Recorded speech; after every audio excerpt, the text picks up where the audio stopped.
Hi, welcome to HowtoDandD. My name is Fred Wheeler and today I want to talk about Dungeons & Dragons 5e, and in particular this is a Dungeon Master tip and improving your legendary monsters. Now I will assume that most people have a fair idea of how to run their legendary monsters.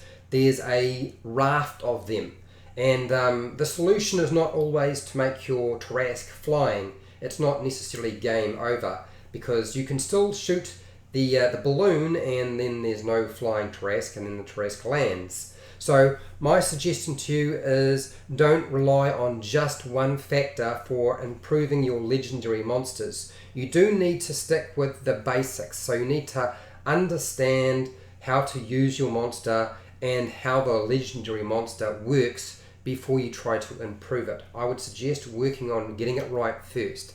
So you want to run an epic battle, and so you decide, I'm going to use a legendary monster. So where do we go? We go to the one place we look for anything, and that is going to be the monster manual. We'll open up the monster manual. There's a whole bunch of monsters in there that are listed as legendary monsters or creatures, and there's a bunch of monsters that you can turn into legendary monsters or creatures if you so desire. Now, some of the legendary monsters don't come across that climactic, and this can be a bit of a problem because you don't want your battle with a legendary monster to sort of come across as being a bit of a cakewalk, and this can tend to happen at higher levels. I find this quite often where you decide, okay, I'm going to crack into this and it's going to be really cool and everybody's going to be excited, and really it takes them half a round or 2 rounds and it really just gets absolutely pummeled. And the Tarrasque is a good example of, if they are set up the right way, they can take it down very, very quickly, and if they avoid using magic of a certain level, then of course, then they're fine. So they'll open up with their really high level spells. And this has happened to me quite a lot, where I've tried to run a legendary creature and it's just got absolutely railroaded. So one of the things I will say is you do need to understand the tactics for your monster. So if you're not completely sure about them, then go and ask some questions, see what other dungeon masters are doing, and figure out how your monster should operate. Now dragons, I will always say, if it comes to tactics with a dragon, it should never be on the ground. It should always be flying. And I know, well, hang on Fred, there's a bunch of things it can do as legendary actions, like use detect, wisdom check, or tail attack, so it needs to be reasonably close to do a tail attack, or a wing attack. Now there's no reason why you can't fly or strafe the group with a dragon and use your tail attack. Absolutely fine, while you're waiting for the breath weapon to recharge. There's no reason why you can't fly over the top of your players' characters when you're waiting for that breath weapon to recharge and use the wing attack. So don't think that you don't have some things available to you.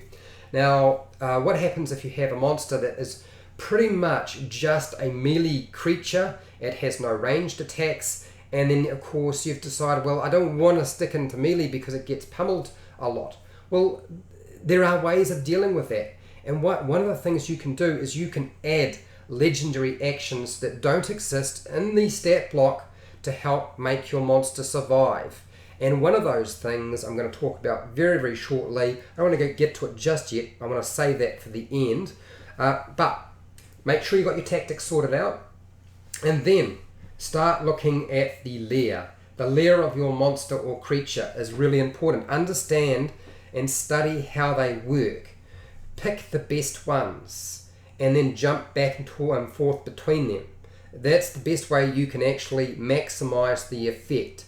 Don't forget your lair actions. Don't say, oh, well, I don't need to worry about that.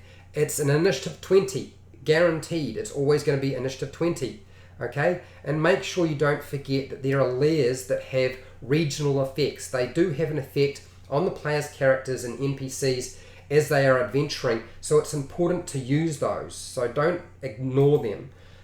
The other thing is, most legendary creatures should have some sort of minions, somebody who works underneath them, somebody to distract the group, somebody who is going to soak up a bit of damage And you need to be careful about how you use them, because you can't use minions straight from the monster manual.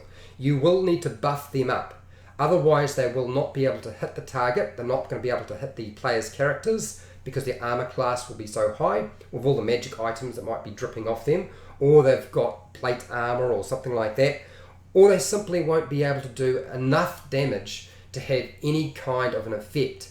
Where I find what happens for me is the players will ignore the minions and they will simply go straight for the main threat, and they'll ignore them completely. And even if I block them, they will just fly over the top or use some other means of doing so, getting to them, whether it's spider climb or teleport. Often those are spells, dimension door, misty step, all of those are available to get past the minions. So make sure you buff them up. Make sure they don't have too many hit points. You don't want them to last too long, otherwise you've got too much to do. I don't like using minions myself, but it is a way of doing it. But you have to increase their armor. You need to make sure they can do a bit more damage, and you need to improve their ability to hit the target. Otherwise they're really sort of a nonsense as far as any player character is concerned. I find a lot of people at my table are power gamers, and they will just run right through them or just go right past them. Okay, next would have to be looking at the actual monster itself. Now the monster itself has got a bunch of different things it can do. Usually it'll have multiple attacks, but it's also got what's called the legendary resistance. So this allows it to be successful on usually it's three saving throws of its choice. If it fails it and it knows it's failed, it can choose to succeed. Now, if you are playing the game at high level, your players, what they're going to do is they're going to truck out medium level spells. They're going to keep all their really good stuff for the end, and they're going to burn through those resistances probably in the first, maybe the second round, but usually the first round, particularly if all of them have got spell casting abilities. And they might well do if they're multi-classed or they've picked up a range of different classes, or you're dealing with a large group. It's always a problem with large groups. Things like resistance, legendary resistance, can be burned through in like the first round. So give them more resistances. Don't make them the standard legendary creature. Increase the number of resistances, and you can do that based on the number of players at your table. You know, if you've got 4 people at your table who are playing the game, then 3 resistances is probably fine. But if they're all spellcasters, then you need to change that. Otherwise, they're going to truck through that really quickly. If you've got 6 or 7 players, then maybe you want to increase that.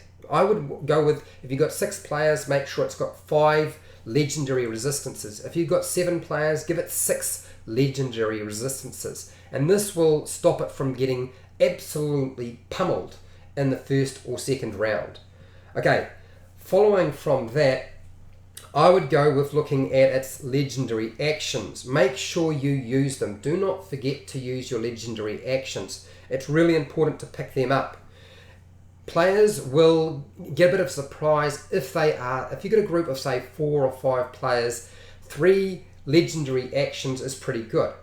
But what you're going to find as the group increases in size, it's not really a big deal. They're still going to be able to mow through your legendary monster or creature. So what you want to do is increase the number of legendary actions. And I would suggest to you that the best way you can do this, now I know somebody suggested to me just recently that if your party size is a particular size, then the number of legendary actions that your creature should have is whatever the party size is, -1. Personally, I think it's perfectly fine to allocate the number of legendary actions based on the number of players at your table. So if you've got 7 players, I'd go with 7 legendary actions so that it can do something every single turn. Okay, every time somebody takes a turn, it's going to do something at the end. That makes it a lot scarier. It's going to give you a better outcome. It will compensate for large groups. It won't necessarily compensate for a group that's highly experienced, but it will certainly compensate for groups that get bigger outside of the realm of 4 or 5 players. And then give it some other abilities. Sometimes it's important to actually make sure that your legendary monster or creature has a bit of armor, or as I was going to suggest, adding in some additional legendary actions where you don't want it to get absolutely pummeled. And one of the things I would suggest you do is add the dodge. Add dodge as a legendary action. Now it states here on your stat block for your monster manual, for each monster, it states usually between 2 or 3 legendary actions that it can take, which is fine. But what I would suggest to you is still use the standard actions that you can use and treat it as an action. So whether that be disengage, whether that be dodge, all of those are things that you could build into your legendary creature or monster to make it survive, particularly with something like Trask, and it takes the dodge action. And that'll make it harder for them to hit that target. Really important, otherwise Trasks tend to get crumpled pretty quickly. Look, that is the gist of it. I think that sort of covers all the things I wanted to talk about. I do want to talk with you about any questions you might have regarding improving your legendary monsters and making them more effective in combat. But if you found this video helpful or informative, please share and like the video. I'm going to start answering questions in the chat for those people who want to ask questions. If you've got any questions, you can ask those questions in the comments section if you like. If you want to support my channel, then watching more of my videos is really helpful. I don't do Patreon, but down in the description there are affiliate links where I get a small commission when you buy stuff online and you pay exactly the same price, which is really helpful to me. And hey, till next time, keep rolling those 20s.